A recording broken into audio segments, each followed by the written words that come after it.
Senator McDonald. Thank you. I rise to speak in support of the Hayne Royal Commission response Protecting Consumers Bill. There is a number of things that we do as forming a government and being a part of this place, but I think there is nothing more important than providing Australians with the confidence that the systems that they operate in are effective and fair.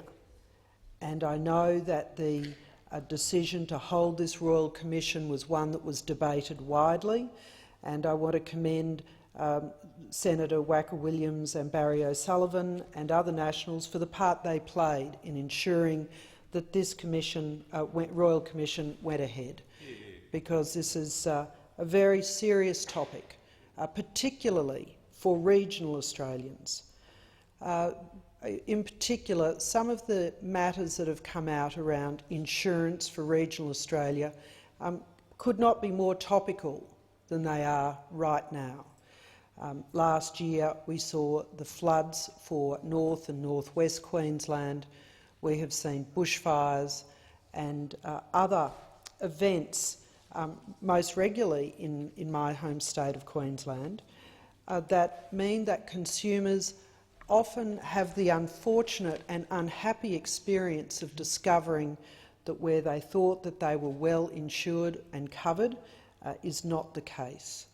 And that is a very, very serious issue, because insurance right across Australia is becoming increasingly expensive. And I hear stories of individuals and businesses, homes that are finding it more and more difficult to insure. Sometimes they're self-insuring, meaning not insuring at all, and often they cannot get insurance. So this is the most shocking part, is that there are businesses, strata title units and other residences in North Queensland particularly that cannot get insurance at all. And this is a very difficult situation, given that banks and financial institutions require these assets to be insured.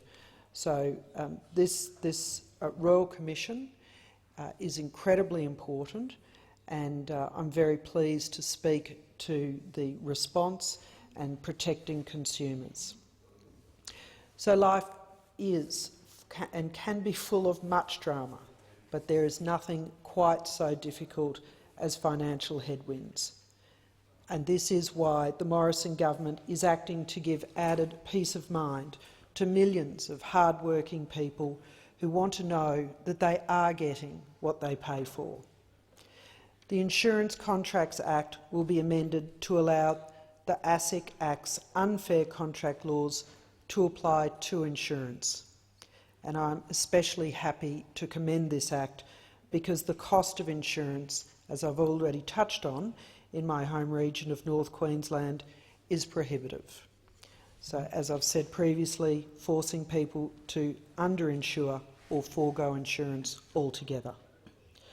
There are businesses in the north who remain completely uninsured.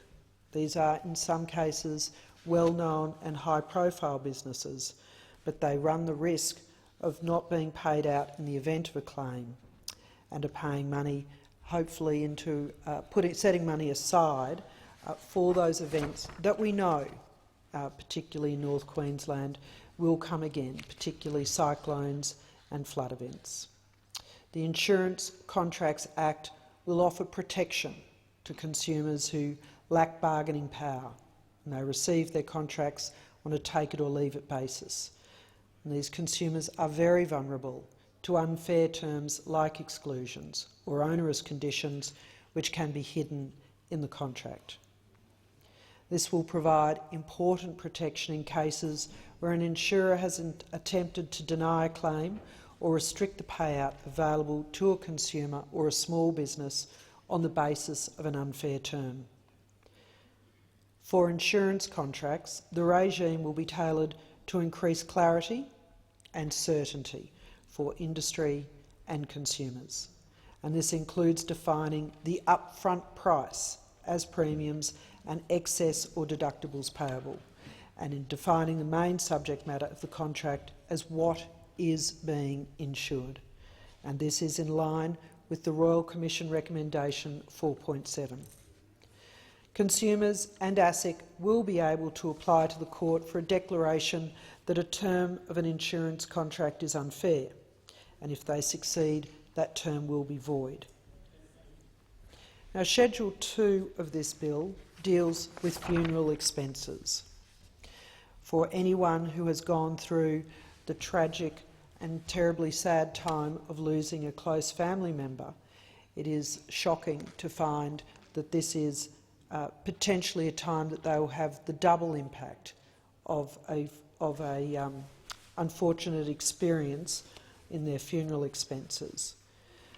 The Financial Services Royal Commission uncovered evidence of the significant harm caused to vulnerable consumers by the poor sales practices adopted by funeral expenses policy providers. A funeral expenses policy or facility involves the payment of a premium over a period of time to insure against the event of a funeral. It differs from insurance, whereby the payout may only be used to meet the costs of the funeral and those things incidental to it.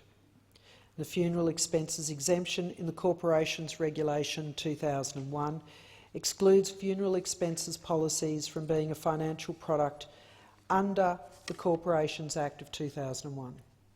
This means that providers of funeral expenses policies are not regulated under the Australian Financial Services legal framework.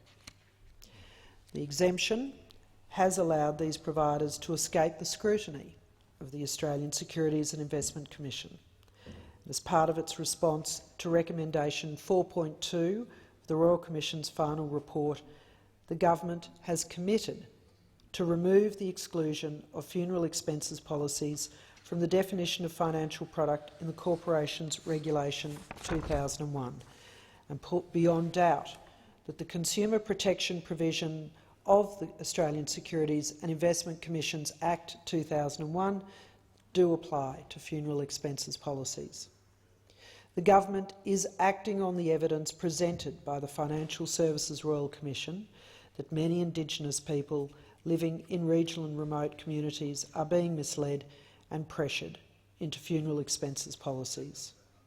And this bill will ensure that the consumer protection provisions in the ASIC Act apply to funeral expenses policies, clarifying any ambiguity that may exist on this matter. The removal of this exemption will ensure that consumers have appropriate protections when taking out policies to help fund the costs associated with the funeral. The provision of prepaid funerals will be unaffected by these reforms on the grounds that they will be able to rely on the funeral benefit exemption in the Corporations Act. This bill will come into effect after royal assent, and providers of funeral expenses policies that do not already hold an Australian Financial Services licence will be required to gain a licence by the 1st of April 2020. Schedule 3 of the bill deals with mortgage brokers and fulfils the government's commitment to implement its response to 2 recommendations from the Royal Commission into Misconduct in the Banking, Superannuation and Financial Services Industry Royal Commission. The bill will introduce a best interests duty for mortgage brokers and reform mortgage broker remuneration. The best interest duty will require mortgage brokers to act in the best interests of consumers when providing credit assistance in relation to credit contracts. This obligation will bring the law into line with what consumers currently expect of mortgage brokers. The bill and regulations make changes to mortgage broker remuneration by requiring the value of upfront commissions to be linked to the amount drawn down by borrowers instead of the loan amount, banning campaign and volume-based commissions and payments, and capping soft dollar benefits. The new rules will also limit the period over which commissions can be clawed back from aggregators and brokers to 2 years, and prohibit the cost of clawback from being passed on to consumers. The Royal Commission identified evidence of mortgage brokers recommending loans based on the commissions that they would receive. Both the best interest duty and the reforms to mortgage brokerage remuneration will mitigate the incentive for mortgage brokers to suggest loans that are not in the best interests of the consumer. I do wish to speak, though, to the mortgage brokers across the nation who work diligently and work hard to ensure that their customers are being kept up to date with the best and most suitable product for them, particularly in their home loans and other assets that they hold. The mortgage brokers are able to more easily compare and contrast the different products that are available from financial institutions. I have mortgage brokers in my town of Townsville that I know do a terrific job of contacting their customers on an annual basis to review the product that they had recommended the previous year and to ensure that their customers were receiving the best product and the most suitable product for them. So I just want to commend those people who provide a very necessary financial service to those in the community who may not have the time or the expertise to be comparing various products and ensuring they get the best product for them. So this government is helping people to gain confidence during some of the most difficult times in their lives. That is, when they've lost a loved one or need to make an insurance claim and to particularly deal with it quickly after disaster strikes. It is a shocking situation that in North Queensland, and particularly in Townsville, that there remain so many homes that have not yet been repaired following the floods because of the methodology used by panel building appointments that mean that local builders, one I was speaking to only last week, who has only been given the job of repairing 6 homes in Townsville when there remain so very many that have not yet been touched. So there is still much work to be done in the insurance industry, and I'm very sure that this government will continue to provide the support to consumers to ensure that there are better outcomes. These recommendations also help protect consumers from unfairly getting into financial situations which can have harrowing and lifelong consequences. So I do commend this bill to the House.